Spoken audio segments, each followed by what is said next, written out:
इतिहासातल्या काही नोंदीनुसार स्वराज्य संस्थापक श्री छत्रपती शिवाजी महाराज यांनी 7 मार्च 1646 रोजी तोरणा किल्ला जिंकून स्वराज्याचं तोरण बांधलं होतं. 16 वर्षाच्या शिवबानी तोरणा किल्ला जिंकला आणि स्वराज्याचं तोरण बांधलं, त्याबद्दल ही एक कविता.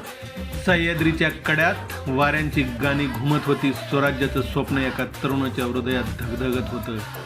तो तरुण होता छत्रपती शिवाजी महाराज.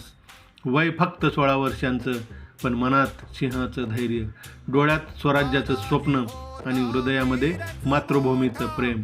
सह्याद्रीच्या रांगामध्ये उभा होता एक भव्य किल्ला, तोरणा फोर्ट. उंच डोंगरावर वसलेला, मेघांशी बोलणारा, शत्रूंना आव्हान देणारा तोरणा किल्ला. पण शिवरायांसाठी तो फक्त किल्ला नव्हता, तो होता स्वराज्याच्या पहिल्या विजयाचा दीप. गुरुच्या शिकवणीतून धैर्य आणि शिस्त मिळाली. त्या गुरुचं नाव होतं दादोजी कोंडदेव. दादोजी कोंडदेवनी शिवरायांना शिकवलं धैर्य, न्याय, शिस्त आणि राज्यकारभाराचं ज्ञान. राजमाता, राष्ट्रमाता जिजाऊ आणि दादोजींच्या संस्कारातून शिवरायांचं व्यक्तिमत्व घडलं आणि स्वराज्याचा दीप हळूहळू पेटू लागला. एक दिवस आला, 16व्या वर्षी शिवरायांनी उचललं धाडसाचं पाऊल. मावळ्यांसोबत रात्रीच्या शांततेत तोरण्याकडे मोर्चा निघाला. डोंगर रांगा साक्षी होत्या, तारे आकाशात चमकत होते आणि इतिहास नवीन पान लिहायला तयार होता.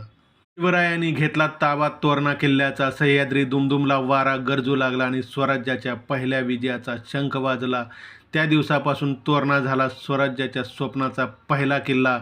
शिवरायांनी त्याला नाव दिलं प्रचंडगड, कारण त्यांचा विजयही प्रचंड होता आणि गडही प्रचंड होता.